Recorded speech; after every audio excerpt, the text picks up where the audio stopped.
wa sòótọ́ ọ̀rọ̀ kọ̀ọ̀kan àwọn ìṣẹ̀lẹ̀ kan ti wáyé tẹ́lẹ̀ rí ká fi wọ́n kéwì ká pìtàn ọ̀rọ̀. níjọ́síjọ́sí gan-an ló ti bẹ̀rẹ̀ láyé tí Aláàfin àtàfọ̀njá tí wọ́n ń ṣe dúkù àtọ̀tẹ̀ tó gbóná. bàbá ránmọ níṣẹ́ ọmọ ọ̀jábọ̀ ọṣẹ́ fún bàbá. Àfọ̀njá ń bẹ nílọrin kò wálé mọ́. àpò ọ̀yọ́ ọjọ́ òun ni mò ń wí o. àsìkò ọ̀hún Aolẹ̀ ní ń bẹ lórí oyè tó dá láàfin ọba alágbára.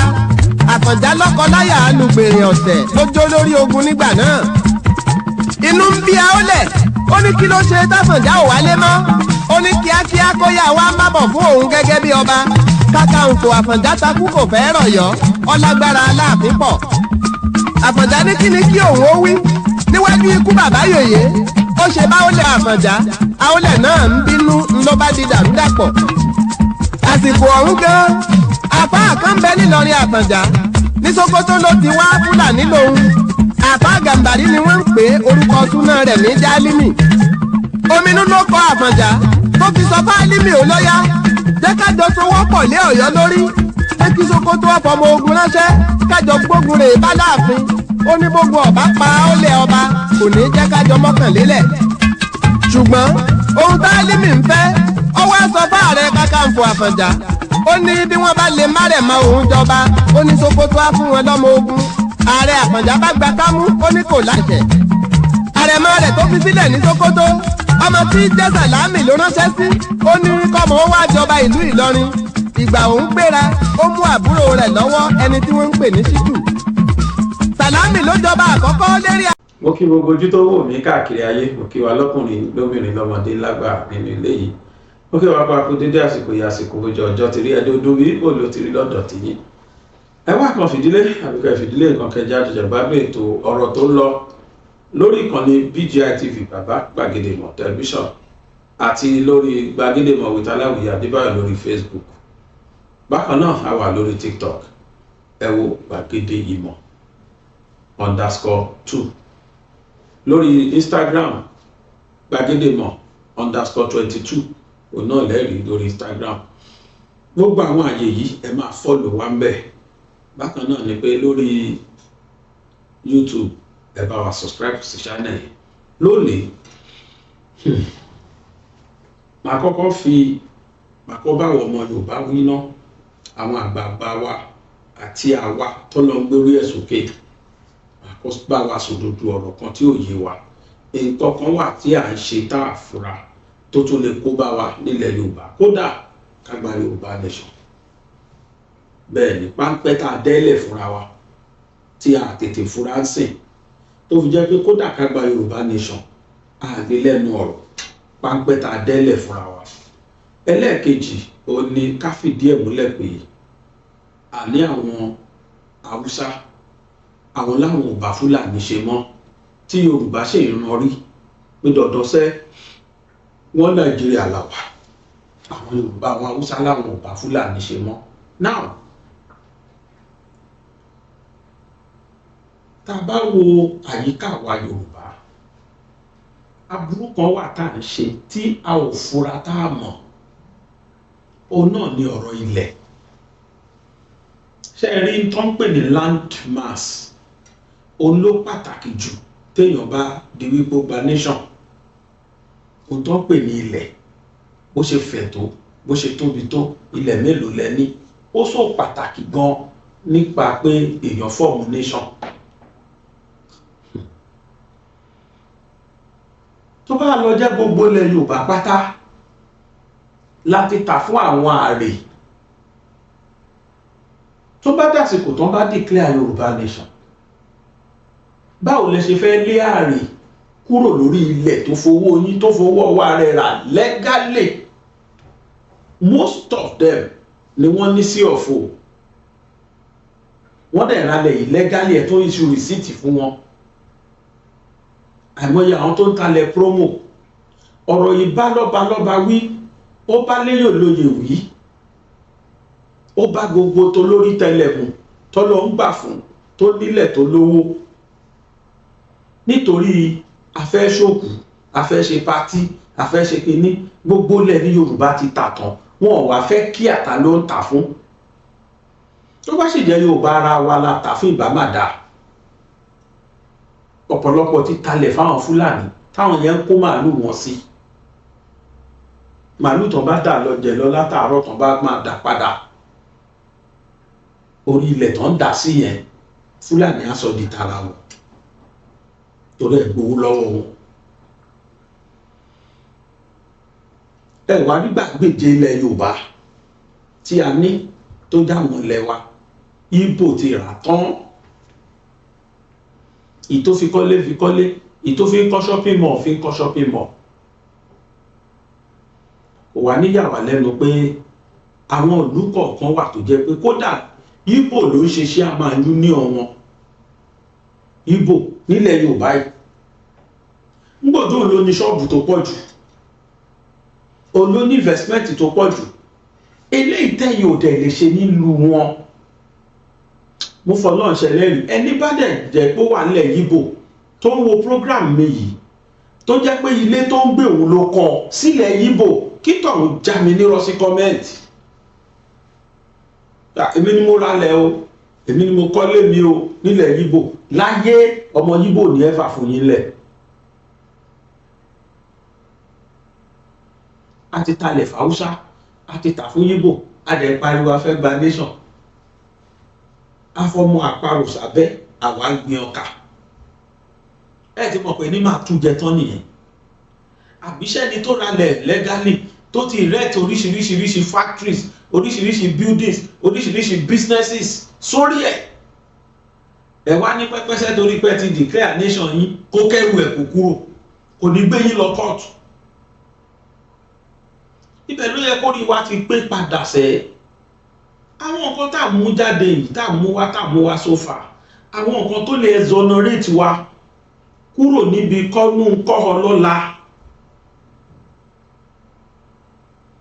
àwọn nǹkan tó yẹ ká fojú sí kárí náà là ń là wá sójú sí. Ọ̀pọ̀lọpọ̀ kọ́ bí ara sí àríro. Láti kékeré Ìgbò ni wọ́n ti mọ̀, náà ti ń prepare sílẹ̀ torí ìjọ tó lọ ń bá máa bá wọn ṣe tí wọ́n máa bá sọ pé fellow citizen of Biafra nation.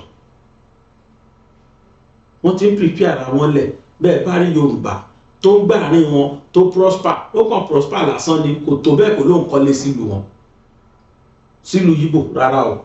Áyàmọ̀ kódà bóyá wọn lè kálé fún pàápàá ààrẹ tiẹ̀ ni, torí pé wọ́n lè free láti lè dànù nígbà kan bá máa lè dànù. Ẹ rò pé tí wọn ò yé wọn ni, ojú tí wọ́n ti ń láti pé ojú tí wá ti fọ́ tínú, àtọ́jú inú àti tòde ló fọ́, afọ́jú inú àtúnfọ́ tòde. Gbogbo ìgbésí ayé tí wọ́n máa ń bá yín lò lẹ̀ Ìgbò gbẹ̀yìn tẹ́ ń gbélé Ìgbò tẹ́jọ́ ọmọ Yorùbá temporary ni wọ́n fi ń bá yín lò. Wọ́n mọ̀ pé gbogbo tẹ́ ẹ̀ ṣe temporarily ni. Kódà kẹ́ fẹ́ nú wọn kẹ́ kàn bímọ fún yín, ẹ yàwọn ọjọ́ kó yàwó àtọmọ yín kó lù wọn ni tó bá tásìkò. Àwọn tí ń prepare lẹ́ wípé kò sí àyè fún ààrẹ ò lè láṣẹ láwọn lórí.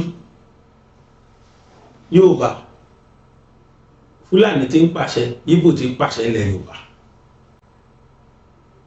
Ààfin Sẹ́ríkì wọn tí wọ́n ń kọ́, ṣé ẹ gbàgbé bẹ́ẹ̀ bá dé Sábó l'Ábẹ́òkúta ẹ̀rí ààfin Sẹ́ríkì Fúlàní bẹ́ẹ̀.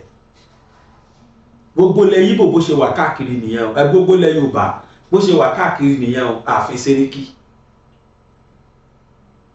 Èkó ń gbójú wọn là tẹ́sẹ̀ ń dìgbò bẹ̀ tó ṣe tẹ́ níbẹ̀ election ball last year, tẹ́sẹ̀ ń dìgbò yẹn ṣẹ̀ṣẹ̀ ṣe tẹ́ lọ́sẹ̀ lọ gbé. Ó ti ní ààfin already, ó ní palace. Kódà ó rí dínkù Ridwan Akiolu seriously nínú ṣe bí wọn náà ṣe ṣẹ̀ṣẹ̀ wá lọ gbé. Ṣé bá àlà ṣe ra wa bẹ́ẹ̀? Ṣé gbogbo ààfin wọn tí wọ́n ń kọ́ yẹn tí a bá gba Yorùbá nation ẹni kan gbà ààfin yẹn kó ń bí àbí? Ẹni kan gbé àbí business billions of naira tí wọ́n ń dálẹ̀ káàkiri sílẹ̀ Yorùbá ẹni kan gbé kó. Gbogbo àwọn opportunities tó yẹ káwọn ọmọ Yorùbá máa jẹ tẹ́ ń deny wọn nípa máa talẹ̀ fún wọn, máa prepare, máa provide conducive environment fún wọn láti operate. Àìmọye ọmọ Yorùbá tó tún gbà síṣẹ́ tó ń lò lòkulò bí omi odò. ẹ lọ káàkiri, ẹ lọ gbogbo state ilẹ̀ Yorùbá kiri, 99% àwọn big businesses ààrẹ ló ní o, kì í ṣe ọmọ Yorùbá o.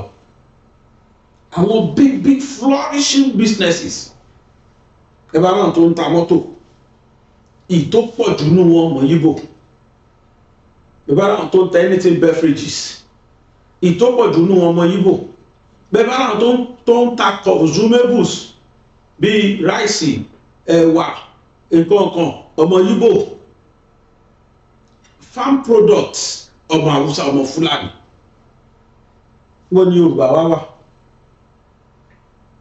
Tó bá dọ̀la kan sì tán bá gba Yorùbá nation, ẹ wá lé wọn àbí ẹni kan kúrò lórílẹ̀ yìí. À ń fi ọmọ àparò sábẹ́, à ń gbé ká. Oníkálùkù wa ò dẹ̀ fura.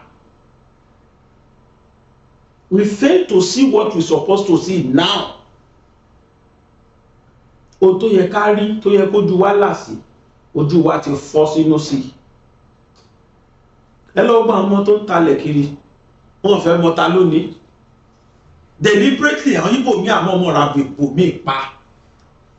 Ẹ mọ̀ pé tó ń sọ fún yín ni pé ìfúnkẹgbà nation yín lọ́la, àwọn ṣe ní controller abẹ. Ó ṣe yẹ kó jẹ́ pé kó rí wa pé mo rí fídíò kan lẹ́nìí tí wọ́n send àná ni mo ti rí. Wọ́n send fídíò kan sí mi tí ìyá kan bogun ta. Gbogbo lárólẹ́ ti tàtọ̀ fún Yíbò. Ẹ ti talẹ̀ fún Yíbò tán. Mo rẹ́rìn pé ojú ti yíṣẹ́ ńlá ni. Ẹ̀yin iṣẹ́ rí ni. Àwa Yorùbá ṣera wa léṣe díẹ̀díẹ̀ ṣùgbọ́n àmọ́.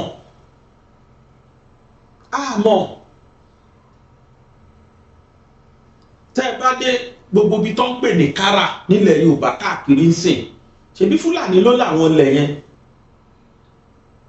Tó bá dọ̀la tá bá gba Yorùbá nation, ẹ lé wọn kó kára yẹn àbí. Tẹ́bí ká máa talẹ̀, ó yẹ ká máa líìsì ẹ̀ fún wọn ní. But temporarily ni o, anytime mo lè gba ẹ̀dà ló. But rárá o, àbá ti ní ìdòwò sínsínsín. Kódà ẹlòmíà tó tà ní promo, kówó sálè wọlé, kó lọ fi ṣòkú àná, kó lọ, àwọn lè máa waste owó yẹn ni. Ṣé Yorùbá lórí pé káwọn establish industries mélòó la dálẹ̀, factories mélòó la ti manufacture. Ká dúpẹ́ lọ́wọ́ àwọn bàbá Ọkọ́ya, Eleganza, irú wọn mélòó ló wà nílẹ̀ Yorùbá.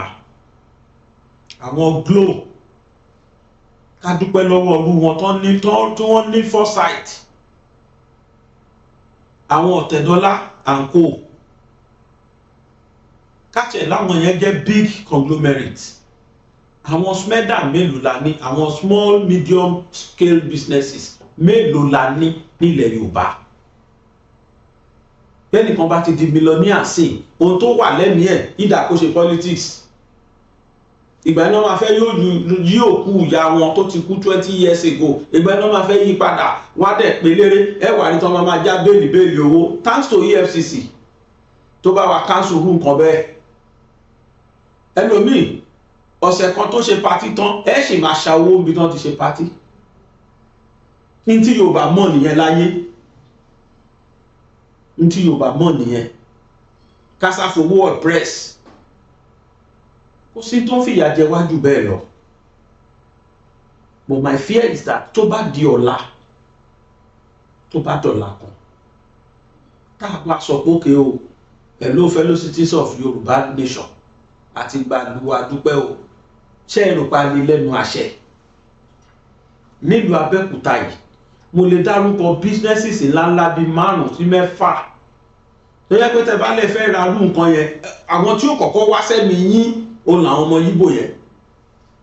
Tẹ́ bá lè fẹ́ ra tiles, tẹ́ bá lè fẹ́ ra house building materials, tẹ́ bá lè fẹ́ ra àwọn furnitures, tẹ́ bá sọ àìmọye àwọn nǹkan ńláńláńlá tẹ́ bá sọ pé ẹ fẹ́ rà. Ẹni tí ó kọ́ wá sẹ́mi àwọn Yíbò ni motor parts àtàwọn businesses mi bẹ́ẹ̀. Àwọn tó máa kọ́ wá sọ́dọ̀ tẹ́mi àwọn ọmọ Yíbò ni. Ibi tí wọ́n dẹ̀ fi kọ́ warehouse wọn sí, wọ́n rà á ni.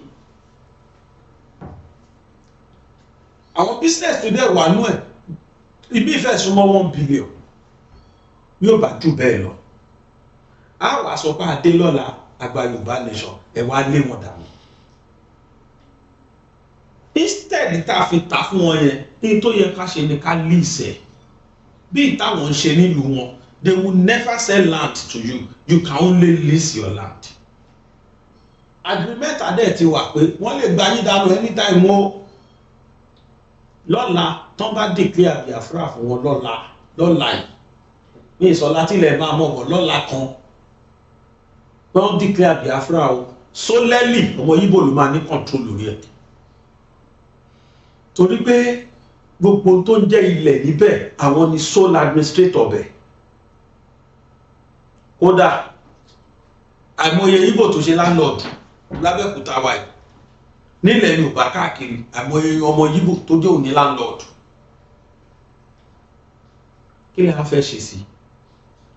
Àfi káwa Yorùbá ká wake up from our slumber.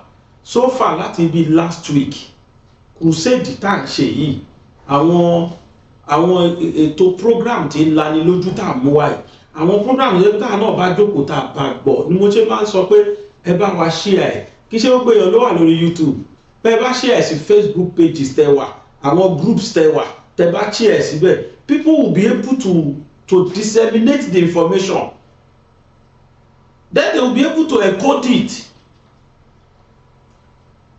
and they will be able to decode it rather. When they decode information ta disseminate fún wọn àwọn èèyàn lè rí wọ́n lè gbọ́ pé orí tí wọ́n náà lè pè àìmọye àwọn tó ń talẹ̀ tí wọ́n sí lórí social media rárá àwọn tó bá wù á lè lọ sọ fún wọn. Àfi ká dìde o ká jọ bára wa sòdodo ọ̀rọ̀ ibi tá a ti bù ká fi lẹ̀ ẹ máa talẹ̀ láéláé fáwọn èèyàn kódà wọ́n tún fún wọn sí ọ̀fọ̀ ẹni ralẹ̀ sí ọ̀fọ̀ lọ́wọ́ yín tó ralẹ̀ tó ṣe sí ọ̀fọ̀ èmi ò mọ̀ bẹ́ẹ̀ ṣe fẹ́ lágbára tó ẹ lè gbalẹ̀ ẹ lọ́wọ́ ẹ o ní tó bá máa mú yín gbà ẹ ṣe kẹ́ ẹ tó jẹ o torí ẹni tó fi recognize kò nílẹ̀ nìyẹn ẹ tó ní sí ọ̀fọ̀ lọ́wọ́ certificate of occupancy náà pè bẹ́ẹ̀ òun ló nílẹ̀ kò sì sí tẹ́ ẹ lè ṣe sí àṣẹ tó náà bá pẹ́jọ́ dá láṣẹ níbẹ̀ ni. Ọ̀rọ̀ tí màmá yẹn sọ fídíò tó ṣe tó fi pariwo síta ẹ̀jẹ̀ àjọgbọ́ bóyá tó lè jẹ́ ìkìlọ̀ fún gbogbo àwa tá a jẹ́ Yorùbá ó yá. Mo kọ́ bá o mo kí jòyè o mo kí gbogbo ẹ̀yin tẹ́ ẹ jẹ́yàn pàtàkì nínú ìlàrò ọlọ́run àjẹká náà di pàtàkì nínú ìlàrò yìí o. Ọ̀rọ̀ kan ń dùn mí lọ́kàn nǹkan kan ṣẹlẹ̀ nínú ìlàrò tẹ́yà àfojúsí o tó bá dẹ̀ di ọ̀la ó máa dín ńlá mọ́ wa lọ́wọ́ ọlọ́run jẹ́ ká pa wà kó ká o. Gbogbo agboolé ẹ lọ sílùú Àtà ẹ lọ sọ́nà òsì ẹ lọ sí ojú òkèké gbogbo agboolé náà ti tà fún àwọn ọmọ Yíbò ní Yíbò fi yan ṣọ́ọ̀bù ní ìyàwó aláàrò tó náà gba ṣọ́ọ̀bù lọ́wọ́ Yíbò ní Yíbò sọ fún akówó ọdún méje owó ọdún mẹ́ta làwọn máa gbà ká ti ta gbogbo agboolé níbi táwọn bàbá wa sùn sí níbi tí gbogbo òkú wà ẹ̀yin ọmọ Ọlọ́run tẹ́ wà nílùú òyìnbó Ọlọ́run tó ṣọ́ nínú aṣọ yín padà wá sílé o ẹni tó bá láǹfààní láti wálé ní ìsìnkú kó pe àwọn ẹbí ẹ̀ ẹ má ta agboolé kọ̀ọ̀kan fún Yíbò mọ́ nílùú ìlàrò yìí o nítorí ohun tí ń ṣẹlẹ̀ ní Nàìjíríà ní dùgbẹ̀dùgbẹ̀ tí ń fì lókè yìí tó bá lọ já àwọn tó máa já sí o kí lọ́dún máa parí ibi tó máa parẹ́ o gbogbo ló dé ti tà fọmọ Yíbò gbogbo agboolé ẹ ti tà fọmọ Yíbò kí ló dé irú ebi wo ní ń pa wá ẹ jẹ́ ká rò ká tó máa ṣe o nílùú Yíbò ẹ lè nílé plot ẹ lè half plot là lọ́wọ́ wọn bẹ̀ lóòótọ́ la fẹ́ kí Ìlàrò kó tóbi a ní kí Ìlàrò dàgbà sókè ẹ̀yin ọmọ Ìlàrò tẹ́ lówó lọ́wọ́ ẹ padà wálé adá lè ṣẹ́ sílẹ̀ Ìlàrò á dàgbà. Ṣé ẹ ti gbọ́ ìlú kan péré nìyẹn ní gbogbo ilẹ̀ Yorùbá tí àì bá ń pariwo ti Ìlàrò kí ni káwọn ará Èkó wá sọ o ṣé ó kù bì kan ṣá tọ́mọ Èkó ni mọ́lẹ́kọ̀ọ́ yẹn ṣá tí kì í ṣe Yíbò ló ra gbogbo ẹ̀. So are you telling us that tí Yorùbá nation bá ṣẹlẹ̀ káyọ̀ Lagos state kò nú ẹ̀? Because if we are to face reality 70% of businesses tó wà lẹ́kọ̀ọ́ owned by Igbos 70% of buildings and houses tó wà ní Èkó both for businesses or for residential ẹ jẹ́ ká ní 50% ẹ̀ owned by Igbos and other tribes tí kìí ṣe Yorùbá tó wà lẹ́kọ̀ọ́. Báwo la ṣe fẹ́ lẹ́nu àṣẹ? Ọ̀yọ́ state pàápàá jùlọ Ìbàdàn mi lè fi gbogbo ẹnu sọ torí àwọn iṣẹ́ ẹ̀sìn tì nìyẹn. Bẹ́ẹ̀ náà nílùú Ọ̀yọ́ ṣe ẹni káwọn ọmọ Ìlọrin láṣẹ mọ́ lórí Ìlọrin. Tó bá rí lè ọmọ Fúlàní lòun, tó bá rí tọ̀wọ̀n ọmọ Fúlàní lòun, ó sì sọ Yorùbá fluently, orí rẹ̀ bí ìran Yorùbá, orí rẹ̀ bí ìran Fúlàní. Ìmí àní tápà lòun, tápà lè pé. So àwa Yorùbá need láti ká jígìrì kúrò lójú oorun tá a wà, ká má jẹ́ gullibility wa kó kó bá wa, ká má jẹ́ kó kó bá wa. Mo ní ìdòwò ẹ má tàdánù tèmi ni ẹ̀mí ò kí ẹ àwọn ọmọdọ́mọ ó padà jìyà ẹ̀. Mi ò rí irú ebi ikú àtàrùn tó fẹ́ pa Yíbò nílùú wọn kí wọ́n láwọn talẹ̀ fún ààrẹ, wọ́n yàmọ̀ ta fúnra wọn ni. Ibi tí mo ti lò rí ni tèmi náà at least mo ṣe 1 year to 2 years mbẹ̀, wọ́n sá transfer mi lọ bẹ̀rẹ̀ pé wọ́n talẹ̀ fún yan irọ́ pé o rẹ́ǹtì ilé wa rẹ́ǹtì ẹ̀ lọ́wọ́ Yorùbá pé Yorùbá ni landlord kì í ṣe ilẹ̀ Yíbò. Yíbò ẹgbẹ́ wọn ló padà rẹ́ǹtì ilé lọ́wọ́ ẹ̀. Ẹ mọye landlord tó jẹ́ Yíbò tàbí jẹ́ Fúlàní bí. Ẹ mọye Haúsá tó jẹ́ landlord, ẹ mọye Yíbò tó jẹ́ landlord nílẹ̀ Yorùbá. Ẹ mọye South tó jẹ́ landlord. Àwa Yorùbá nígbàmọ́ra á dẹ̀ nífẹ̀ẹ́, ṣùgbọ́n ṣé kò ní padà kó bá wa ní future? A ti ṣe crusade yẹn ti pé àwọn èèyàn ti ń pariwo ẹ yé talẹ̀ mọ̀ fún ààrẹ, ẹ ta fún Yorùbá. Ẹ jẹ́ ń já wa sí kan, tí wọ́n bá fẹ́ fi ṣọ́ọ̀bù rent, tí Yorùbá bá lóun tán bá gbé 20,000 lé, tí Yorùbá ti fẹ́ sanwó ọdún méjì, Yíbò lè lóun àsan 10 years, owó dẹ̀ ní gbà 20,000. Ó lè lóun máa gba ṣọ́ọ̀bù yẹn ní 300,000, òun á dẹ̀ san 10 years torí kí ṣọ́ọ̀bù yẹn lè bọ́ sí lọ́wọ́. At the end of the day, tí di ọ̀nà yẹn ò bá ṣọ́ra, tí landlord ò bá ṣọ́ra, Yíbò yẹn ló máa padà ra ibẹ̀ lọ́wọ́ ẹgbẹ̀gbẹ̀. Àìmọye tó ti ṣẹlẹ̀. Èmi rí landlord tó convert ilé sí ṣọ́ọ̀bù torí Yíbò. Ó kọ́ lé ẹ̀rú máa pa lọ, ó dẹ̀ convert ẹ̀ sí ṣọ́ọ̀bù. Yíbò lóun rẹ́dí àti san ọdún 10, ó dẹ̀ gbọ́dún 10 lọ́wọ́ ẹ̀, ó dẹ̀ convert, ó lé àwọn èèyàn dànù kó nu lérú máa pa lọ, ó dẹ̀ convert ẹ̀ sí ṣọ́ọ̀bù. Ǹjẹ́ òun ni Yorùbá fẹ́ gbọ́n? Àfi ká fúnra wa ní brain.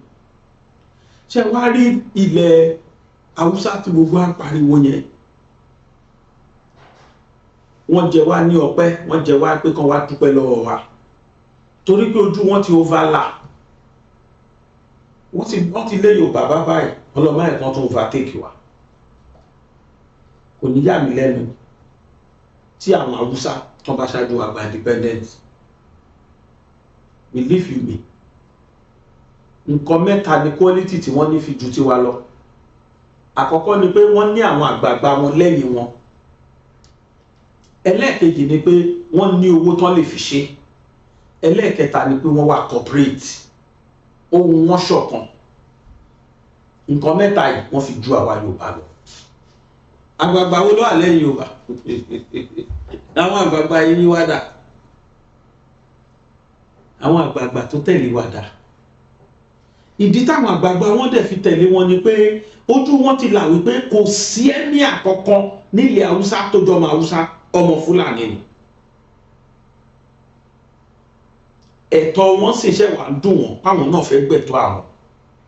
They are now speaking out.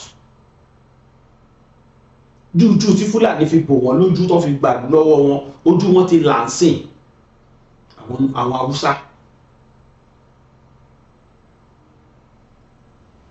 Oníkálukú wọn ti wá advocate for the same trend, the same agitation. nǹkan kan ṣo ní gbogbo wọn. Wọ́n ní ohun kan ní kinní kan ké ló tufẹ̀, ohun yẹn kan ṣo ní gbogbo wọn fi ń ṣọ̀kan sìn. Àlóbìnrin obìnrin ló wá ń sọ nípa ẹ̀ pé ojú àwọn ti là tó fún Fúlàní ní quit notice. Obìnrin mélòó ló lè sọ pa Yorùbá nation tí wá ń bí lẹ́yìn àwọn ìyá wa tó wà lóyìnbó, àwa táwa Nàìjíríà mélòó? Kí ló kàn ó sáà máa ṣe business ẹ lọ. Ojú Haúsá ti là bẹ̀tẹ̀ ojú àwa Yorùbá fọ́ sí ni, ojú wa fọ́ sí ni. Torí àríbi tí Yorùbá ti ń gbèjà Fúlàní pé ìrọ̀lẹ́ pamọ́ wọn, ẹyẹ parọ́ mọ́ wọn, èèyàn dáadáa. Kódà mo rẹ́nìkan tó ṣe CD jáde fún wọn pàápàá, tó ṣe orin jáde fún wọn, ọ̀dọ́ ọmọ Ìlọrin lẹ́ni yẹn o. Ó dẹ̀ lè jẹ́ràn Fúlàní nílọrin. Ó ṣe orin tó ń kọrin fáwọn Fúlàní pé ìran tó dáa ní ìran wọn, kìíní kan Yorùbá ló kọrin yẹn. Torí Yorùbá ló fi kọ́. Tó dẹ̀ tú àwọn Fúlàní lóòótọ́. Wọ́n á rò lọ́kàn ṣe pé pẹ̀lú bí ó báyé ṣe ń pariwo pé bí Fúlàní ṣe ń ṣe yẹn wọ̀ láìkí ẹ̀ bọ́ àlọ́ àbábọ̀. Mo ní pọ́mọ Ìlọrin ni mo lè lè jọ máa agboolé Balógun Fúlàní, pure Fúlàní ni wọ́n ń bẹ̀, so ó lè jẹ́ bẹ́ẹ̀. A dẹ̀ ráwọn ìyá mi òkè ọ̀hún tó jẹ́ pọ́ lúèsì kò sí tẹ̀sán lórí Fúlàní, wọ́n máa jáde wá kàtà ayé ni pé èèyàn rè ni wọ́n, ìrọ̀lẹ́ pamọ́ wọn. Ni mo sọ pé ojú tí wá ń fọ́ sí ojú àwọn Haúsá ńlá everyday. Màá ní kàn play kẹsẹ̀tì kan tí kàn play fídíò kan kẹ́ ẹ ló di fídíò tí wọ́n ṣe fún àwọn Haúsá àti Fúlàní.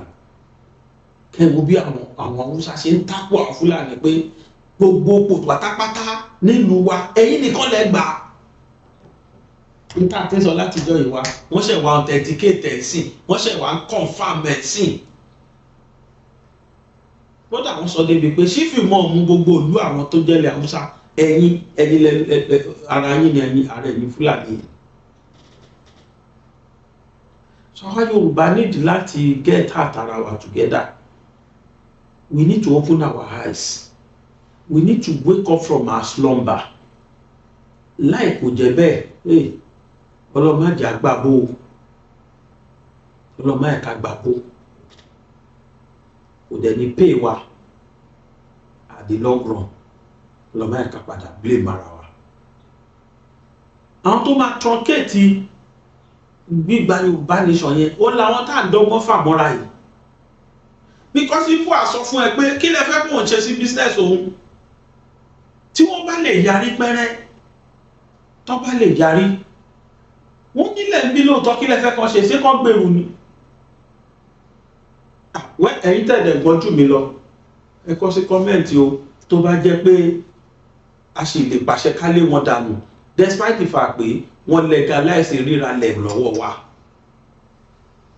Tó bá jọ́nà tá a sì lè fi lé wọn dànù wà, experience jẹ mi lọ, ẹ tún lecture mi.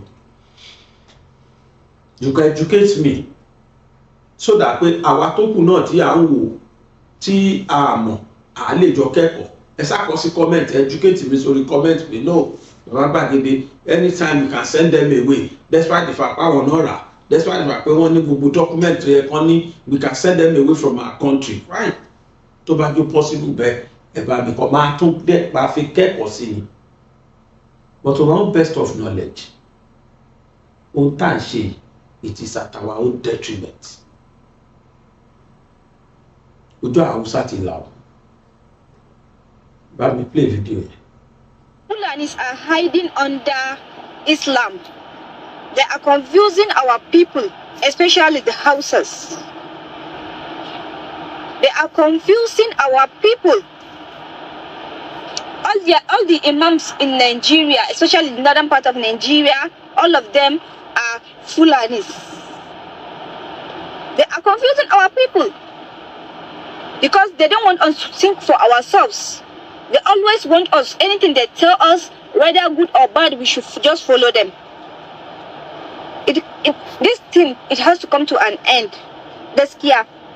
So Hausa people, please and please, my people, you people you have to differentiate between religion and culture and language. We have to differentiate that. Because we mix everything together. We mix Islam, we mix everything, we mix religion, not matter of Islam. Because they even put hate on us. Anybody that is not Muslim, we should not like him, especially the people that are Christian or any religion that are Hausas. They call us Maguzawa, non-religionists. And it's a lie. Just it's a propaganda. Because they want to rule us every day. We are like a slave to them. It's not that enough. Now they are killing our people each and every day. They are killing our people each and every day. And their people are not talking. Minister, everything has to do with politics. They are the one. Katsina is Hausa land. The people that are doing governor, like the one I know since I grew up, all of them are Fulanis. The 4 governors are Fulanis. Why? Kano is only one Hausa. All of them are Fulani. Even vice governor is Fulani. Ẹ má wọrí torí àsìkò oníkan sì bá wa dàgbò bẹ́ẹ̀ náà full tí bá máa parí program yẹn máa wò full ẹ fọkàn balẹ̀. So àwa Yorùbá a need láti jára wa pátápátá. Bá Hausa ṣe jí káwa náà jí kó ní kálukú wa kájọ ronú papọ̀ kájọ béèrè nǹkan tá a fẹ́ lọ́wọ́ ìjọba kí àwa náà kájọ cooperate kájọ face reality látòrí àwọn ọba lórí àwọn ìjòyè lórí àwa tá a jára àlù àtàwọn elite wa pàápàá ewu bẹ lóko ló gẹ́gun ewu. Sherry, if we fail to get it this time around, one more chance Yorùbá o. Wọ́n máa fìyà yẹn jẹ wá tààràtààrà o. Torí pé gbogbo ohun tó ń ṣẹlẹ̀ yìí Fúlàní ń ká sọ́wọ́. Ọlọ́run bá wọn ká sọ́wọ́. A ṣẹ̀ wá back to square one tágbára bá padà sọ́wọ́ wọn. Ìgbà yẹn làwọn tí wọ́n rí jẹ́nsìn tí wọ́n fẹ́ gbọ́n táwa tó kù ń sọ ìgbà yẹn lójú wọn máa wá là. Àwọn náà máa kọ́ fi panu in terms of probing. Wọ́n á jù mí sí dágbánú wọn nígbàgbé. Ọlọ́run á ṣàánú wa. Nǹkan tí mo ní kí n tó pè wá sákìyèsí ẹ̀ láàárọ̀ yìí nìyẹn o wípé àwa Yorùbá ẹ jẹ́ ká ṣe the needful káyé máa bá wọn ta ilẹ̀ anyhow. Bákan náà ni pé ẹ jẹ́ ká fìmọ̀ ṣọ̀kan. Mo fẹ́ fi wálẹ̀ pẹ̀lú full version of that video èyí tí ẹ wò díẹ̀ nú ẹ̀yẹn èyí tí mo nílò tọmọbìnrin yẹn sọ ṣùgbọ́n kí ni wọ́n sọ lé lórí full kẹ́lì gbọ́n tó ń bọ́ lẹ́nu àwọn Haúsá against Fulani. Tí Fulani bá claim nọ́tánà pé ọmọ nọ́ọ̀tì lòun àwọn tó ní nọ́ọ̀tì náà ti ń fọ̀hún lẹ́yìn. Bẹ̀t káwa Yorùbá má wà héèdì wọn nípa ìmá tó bá wa fà wọ́n mọ́ra tá a bá ń ṣe bẹ́ẹ̀ a ní jẹ́ ká tètè achieve níta fẹ́ achieve. Tí Yorùbá bá kọ̀ wọ́n Ìgbò kọ̀ wọ́n Haúsá kọ̀ wọ́n gbọ́dọ̀ fẹ́ lọ. They will go back to their country. Nígbà tó ní kálukú bá declare nation ara ẹ̀ gbogbo làwọn dẹ́fẹ̀ wà gbogbo fẹ́ sọ pé àwọn ti wá. Ìgbò ní wọn kì í ṣara àwọn Yorùbá ní wọn kì í ṣara wa àwọn Haúsá náà yarí sí pé wọn kì í ṣara àwọn. Gbogbo náà wá fẹ́ claim Haúsá Sókótó làwọn ní Sókótó ti Benue làwọn ní Borno làwọn ní Haúsá Kánò làwọn ní Kánò Haúsá Kaduna làwọn ní Kaduna. Rẹ́pọ̀n tọ́mọbìnrin yẹn sọ ó láwọn ni wọ́n jẹ gọ́fúnà láwọn lórí àwọn náà jẹ chief imam láwọn lórí. ojú wọn ti là ní tẹ́lẹ̀ wọn ò ríro gbogbo tá à ń bí ìlú Yorùbá náà á ríro àwọn kẹrẹ ti gbọ́n mọ́ wa lọ́wọ́ ti pẹ́ àwa ti la dijú tá à ríran ẹja lọ gbọ́ nǹkan túbọ̀ sọ sí yeah. When we talk about the Fulani in Nigeria, we know what we are talking about. That's why in Igbo land, we are rejecting anything called Islam officially. We know the plan, the plots of Islam, what Islam wants to achieve in any community. These guys are highly manipulative, big liars, and big-time propagandists. The East have understood the plans that these people have. That is why we are always aggressive when it comes to this Islam of a thing. We know that the National Mosque has an Igbo man in it leading prayers. They are looking for ways to permeate into the Igbo society.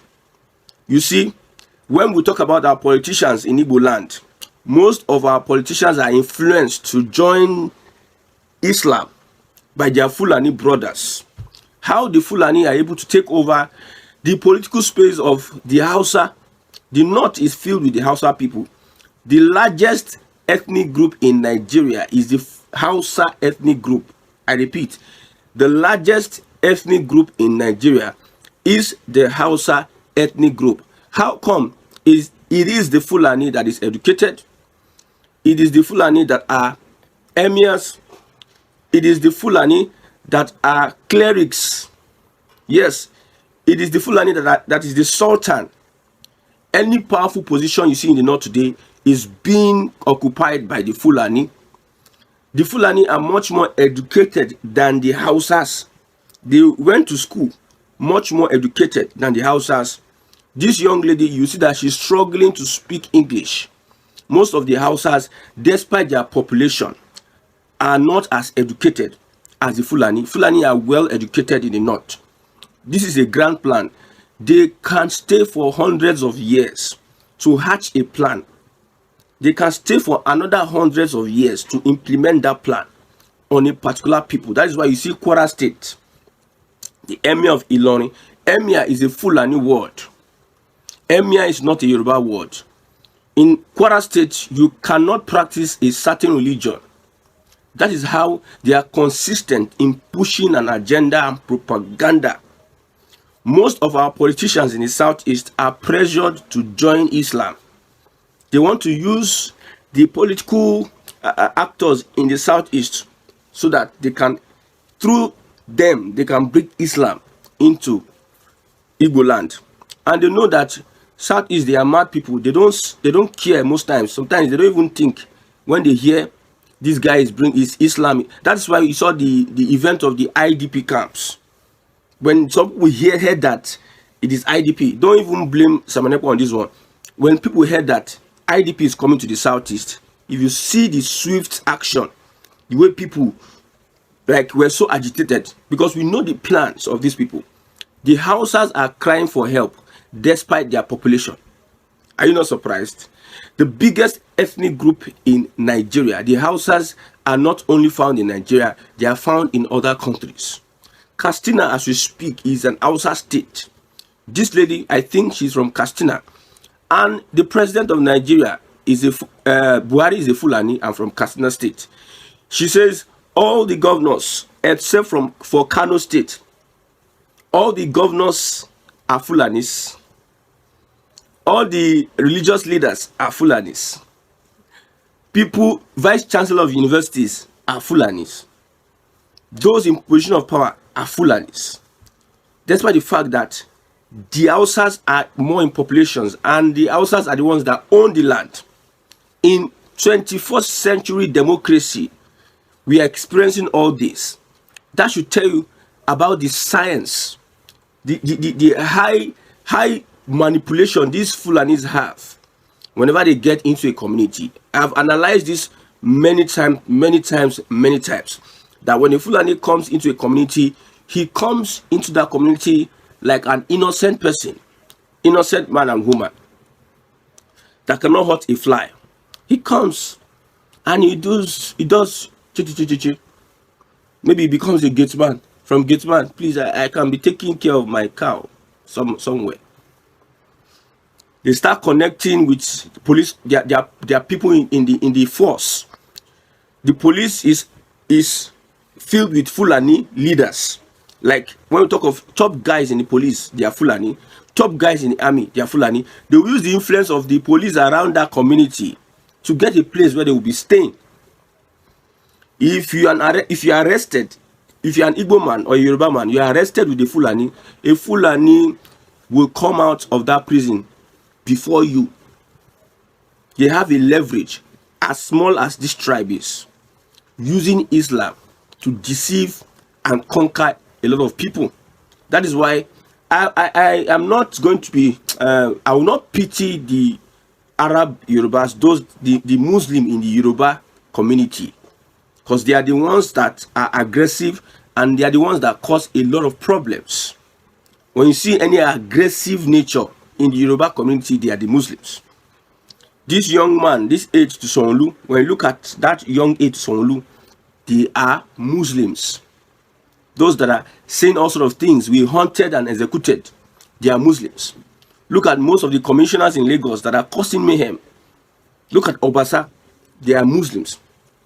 Look at the Muslim local government, they are Muslims. When you look at them, they have a unique trait.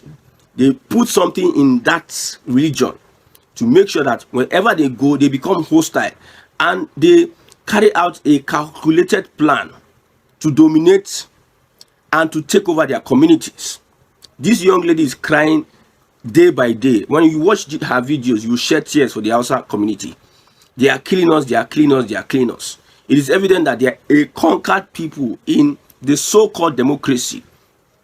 While we have the Fulani all over, governors all over, in the house of the lawmakers, the reps, senators, all of them are Fulanis. Look at Ndume yesterday and Jibrin, Fulanis. Ndume has an ND in marketing from the north. Ndume, Senator Ndume, has an ND in marketing, and he is a senator. Can that happen in the south, in the southeast, or in the southwest, or the south? ND in marketing, and you rise to the point to become a senator. This tells you a lot about the Fulani and why we are rejecting the Fulani in the southeast. Because I want to make my point clear. We don't hate people. We have Fulani Christians, though. I tell you, we have Fulani Christians, and these Fulani Christians are seeing hell in the north. Killings are going on. It is normal for a Fulani to start killing people because of they are not aligning with their purpose. That is why I pity for the Hausa people. The people that make the laws in the north are the Fulanis. Look at the Fulanis are almost 70 million. The largest ethnic group in Nigeria. The Hausa are almost 70 million. The largest ethnic group in Nigeria. Why the Fulani? 50 million. 15 million. The Fulani. And you are telling us that we are hostile to these guys. See how they are importing killers into the southeast. And the government, the so-called army and authorities, think that we don't understand the game plan, the way they are playing their game. These guys are sophisticated manipulators, sophisticated Maradonas, political Maradonas. They can be consistent on a thing, deceiving you consistently, laughing and sleeping with you.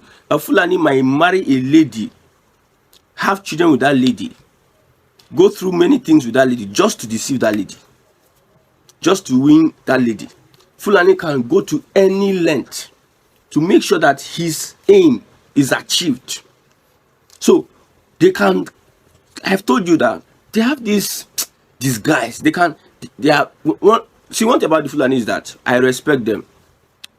When they want to disguise, it can take them 20 years. They can be young. They will start something. They will achieve it while in their deathbed. They are shaking their deathbed. They still want to achieve that agenda of the Fulani. That is why middle belts will never get it easy with these Fulani guys. The Ata of a Gala, beheading Uthman and Fudio is one of the biggest loss to the Fulani community That's why the attacks and killings in that region will continue and will not stop, despite the fact that some people just come. I'm the commander-in-chief of the armed forces. We are committed to do this. Buhari came. He's a Fulani, grand patron of Mieti Ela. He came. They know what they are doing. There's nothing they can do. Now, when you see northern people that are qualified to become president, they are Fulani. Tell me one Hausa person, politician, that is as influential as anybody from Kwankwaso, from Atiku, from Erufai, from any of these three, any Hausa politician that is as popular. But you see, they bring in religion, they deceive a lot of people, they go behind extrajudicial killings. You see, until you take there's one reason why Nigeria will be united in a way, at least fairly. Take away Tinubu APC supporters and take away the Fulani from Nigeria, then you see that Nigeria will be a bit stable. But when we have these people in our system, under the guise of religion, my brother, Nigeria goes nowhere. Anything that will foster the growth and development of the country are sabotaged by these two people. The way they play politics, you will never see upright. They are not upright people. They are not morally upright people. They are morally bankrupt people. Most of the people that are stealing funds, that are stealing Nigeria's money from the north, most of them are Muslims and are Fulanis. But they come and, under the guise of religion, they feign like we are religious. You are religious. Please, the Hausa community are waking up, and they are waking up big time. Nnamdi Kanu is one of the reasons why these guys, their eyes are opened. Nnamdi Kanu is one of the reasons why these guys will take it. This is a young lady. There are many people that are speaking up in the Hausa community. Their eyes are open now. Although it looks like it is too late, but it cannot, there's no time that it will ever be too late. There's no time that it will ever be too late for the Hausa community. There was a time they gave them quick notice to leave the north. I know that statement might not be that strong, but it is a good start. You start from somewhere. Let them know that we know who the real problem Nigeria has at this moment. The real problem Nigeria has as a country is the Fulani. Now, the real problem politically that Nigeria has is APC and his supporters. The APC as a party generally, and the supporters, the Ronu people, the Ronu gang, those that are you see, what about this ideology of the Fulani and the Islamic ideology? They put themselves in power. When you look at the Yoruba tribe, most of the people that are aiming for political power are the Muslims, the Arab Yorubas. They are the ones giving the Yoruba people a bad name. Yes, I said so. This young guy is from Kwara State, a relatively Muslim state, Yoruba Muslim state. That young age to Sonlu. Most of the people in this government that you see, they are always causing mayhem. They are from the Islamic Yoruba ideology, being influenced by the Fulani. For Fulani to have a stronghold in Kwara State, that Kwara State, a relatively Yoruba state, is part of the north, is not central, tells you a lot. Why Kwara State is not part of the southwest, why Isheshe festival banned in Kwara State, tells you a lot. How these people are consistent in hounding, in executing, and making sure that they subdue communities. But there's one thing I tell them, the bad news they are going to get is that Igbo land is no Nigeria. Igbo land is no, the reason is why it has not been easy for them to overrun Nigeria is because of the Southeasterners.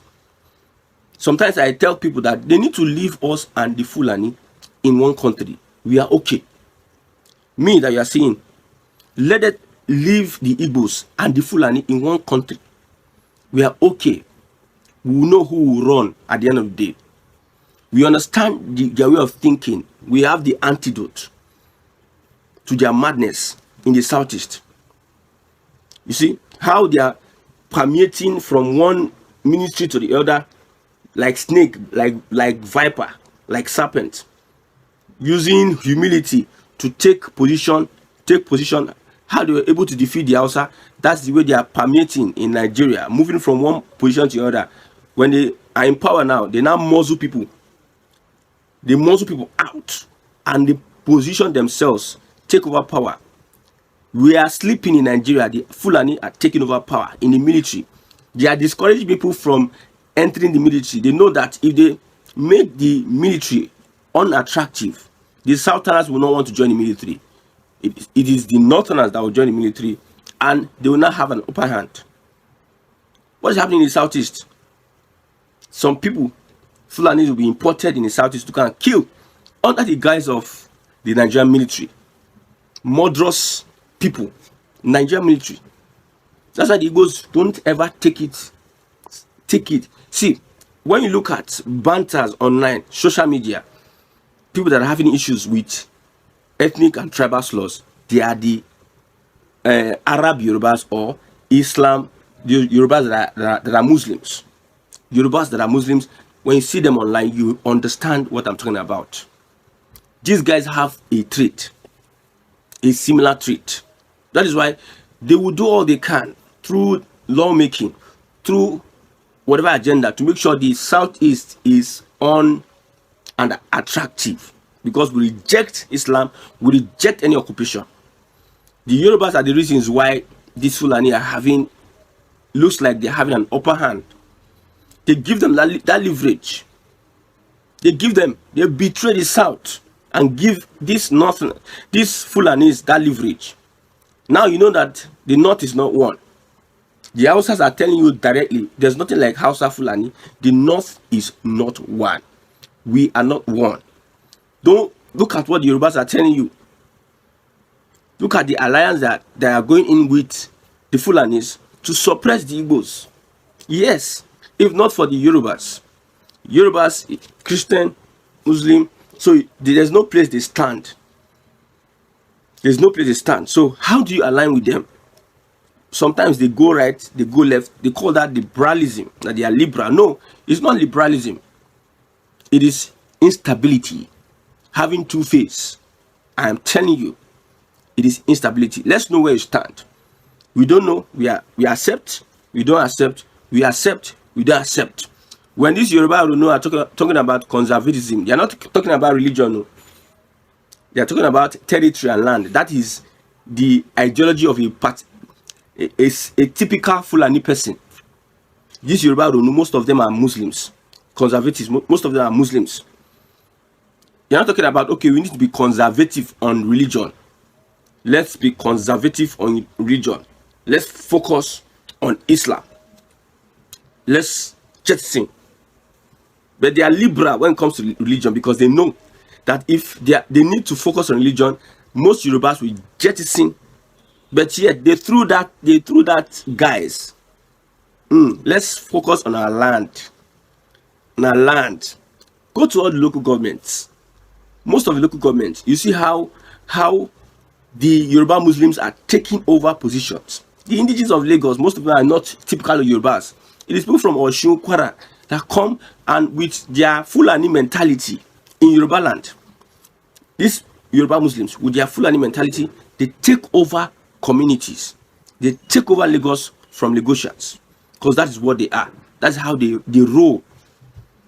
That's how they come in and they, yes sir, yes sir, yes sir, yes sir. They become chairman, they become governor. They stop you, the indigenous of Lagos, from having that popularity. They have deceived you. They are deceivers. Majorly, they are deceivers. An example is what is happening in the north today. If this video is not available now, some people will think that we are just playing. We are not playing here. The Yoruba Rono and conservatives, they are becoming a mess to the Yoruba race. I'm not against your conservatism. You need to be conservative, but let's know where you stand. Be conservative in all you do. The Igbos are telling you that Islam is, it's not that you can't practice, you will practice, but it's not our outlook. It is not official. It is not official in Igbo land. That is the message we are passing. The Yoruba Runu is all about territory. Little they take over from little by little. They start introducing some of these their jihadist intents, little by little, pushing back.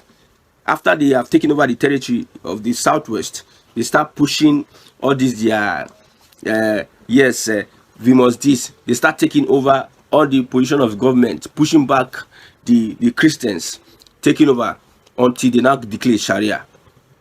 That is why it is difficult for the Yorubas to fully take over Kwara State because of Yoruba Muslims. They have the same ideology in the southwest, but it cannot happen in the southeast. Anybody that wants to join, if like, let Nnamdi Kanu go and become Islam itself and bring the whole of Islam to the southeast, we understand it. I will say this once again: if Nigeria wants to divide, they can divide and put the Igbos and Fulanis in one country. They don't bond them well. We are not Hausas. We understand how to deal with their madness. But yet, the Hausas are crying. I pity for these people. They look like a conquered people. You will see what these Fulanis can do. Look at the Hausa people. With their numbers, they don't have value in the society. With their numbers, most of them don't really go to school. With their numbers, they face killings. They just tell them, farm. We go to these Fulanis are going to school. Deceive them. After laughing with them, they are deceiving them. How wicked these people are. Thank God that the Igbos have understood long time ago the plan of these people.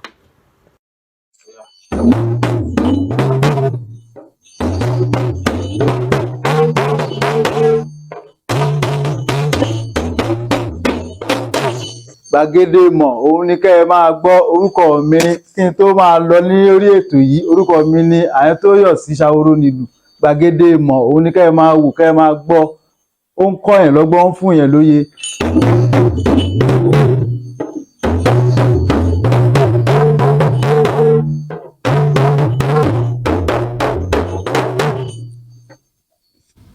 Èmi ni Aláyélúwà ọba dókítà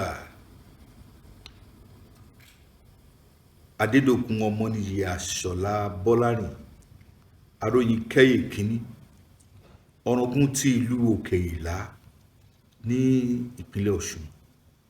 Ẹ̀yin èèyàn wa, mo rọ̀ yín o, ẹ máa bá mi wo BGI TV, Bàbá Gbàgede, olólùfẹ́ Yorùbá ni, ó fẹ́ òótọ́ sísọ, ó máa fẹ́ràn àwọn ènìyàn, ó fẹ́ràn wa nílẹ̀ Yorùbá.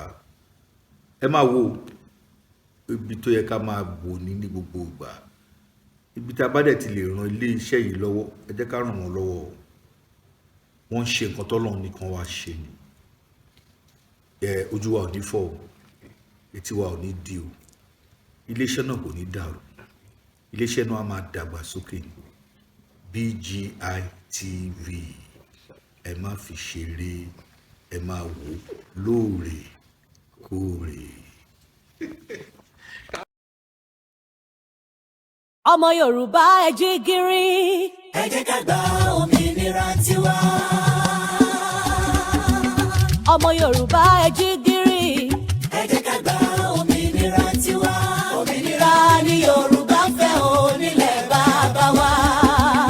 Òmìnira ni Yorùbá fẹ́ o nílẹ̀ bàbá wa. Ọmọ aláṣọ ò gbọ́dọ̀ wá kìsà, ọmọ ẹlẹ́ran ò gbọ́dọ̀ jẹ́gun. Ọmọ Yorùbá ẹ jí gìrì. Ẹ jẹ́ ká gba òmìnira tiwa. Ọmọ Yorùbá ẹ jí gìrì. Ẹ jẹ́ ká gba òmìnira tiwa. Òmìnira ni Yorùbá fẹ́ o nílẹ̀ bàbá wa. Òmìnira ni Yorùbá fẹ́ o nílẹ̀ bàbá wa. Ọmọ aláṣọ ò gbọ́dọ̀ wá kìsà, ọmọ ẹlẹ́ran ò gbọ́dọ̀ jẹ́gun. Ẹ̀yin àgbààgbà ilẹ̀ Oòduà, ẹ jẹ́ ká forí korí. Gbogbo ọ̀dọ́ ilẹ̀ bàbá wa, ẹ jẹ́ ká fọwọ́sowọ́pọ̀ la fẹ́. Ọmọ Oòduà kí lẹ fẹ́ o? Yorùbá nation ni o. Kékun lè ké bí eku, ẹyẹ lè ké bí ẹyẹ. A ò fẹ́nikẹ́ni lọ́kadà dúró la fẹ́. Olúkálùkù dájú orúkọ bàbá rẹ̀ lórílẹ̀ wa o. Ò bá lẹ́gùn bàbá ní òjò bí ó sì jó mọ́ bàbá nìkan ò lè mú ní sí. Àló ti tó gẹ́ ò ṣe mọ́. Ìrẹ́nijẹ́ èyí ti tó gẹ́, ìfìyàjẹni ti tó gẹ́, ikú ọmọdé ikú ọ̀dọ́ a ò fẹ́ mọ́ nílẹ̀ bàbá wa. A fẹ́ kí èdè wa ó di pàtàkì ìgúnlé. A ò fẹ́ ètò ìjọba tipátipá mọ́ gbogbo ẹ̀yin ọ̀jẹ̀lú ọ̀bàlújẹ́ ènìyàn yìí ẹ kó ráńgá yín ẹ máa lọ. Ká lè fúnra wa ní ètò ààbò tó péye lórílẹ̀ bàbá wa. Ìyà tá a jẹ tó lọ́wọ́ àwọn ará òkè ọ̀hún, ìfipábánilò yìí a ò fẹ́ mọ́. Bíbani ní nǹkan oko jẹ́ dídá ẹ̀mí àwọn àgbẹ̀ légbodò ó ti sún wa. A kì í bá nìkan káfani nìkan ọ̀ya ẹ̀jẹ̀ a máa lọ ká lọ gbòmìnira tiwa.